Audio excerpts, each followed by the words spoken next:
Depuis la mort de Bernard Tapie, le clan soudé entre les différents héritiers doit beaucoup d'argent à l'État afin d'éponger une dette abyssale. Il y a un peu plus d'un an et demi, le choc était total. Bernard Tapie, entrepreneur, homme d'affaires, patron de club, mourait d'un cancer après plusieurs années de lutte. CIST peut dire que la vie de cette personnalité fut chahutée, mais son dernier combat fut le remboursement des montants décidés lors de l'arbitrage lié à la vente d'Adidas auprès du Crédit Lyonnais. Du jour au lendemain, Bernard Tapie avait ainsi été obligé de rembourser plus de 400 millions d'euros, sans compter les intérêts.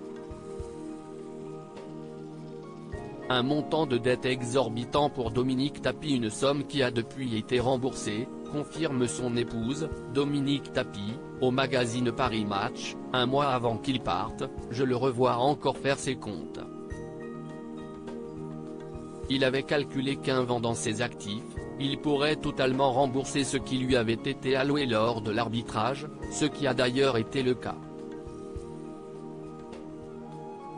Elle révèle même que le consortium de réalisation chargé de gérer le passif du Crédit Lyonnais, le CDR, fut bénéficiaire grâce à la vente des actifs.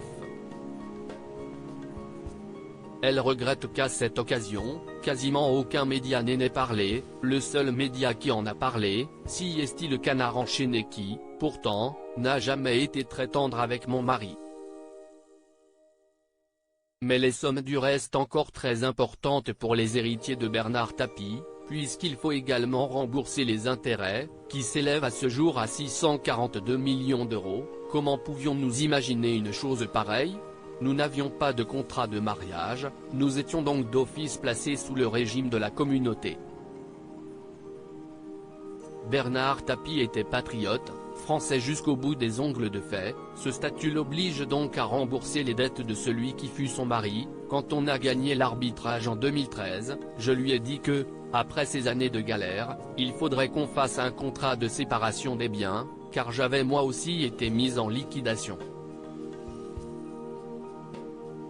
Et il l'a fait. J'ai même été obligé de vendre un appartement que j'avais reçu en héritage de ma grand-mère. Dominique Tapie balaye également les rumeurs l'accusant d'avoir de l'argent caché. Absolument tout ce que possédait Bernard était en France. Je lui avais suggéré, à un moment, que nous partions vivre ailleurs. Cela a été hors de question.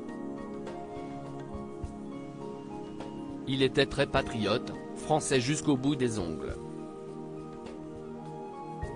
À lire aussi c'est bon, t'inquiète, je vais m'occuper du reste. Stéphane Tapie livre avec émotion sa dernière conversation avec son père Bernard.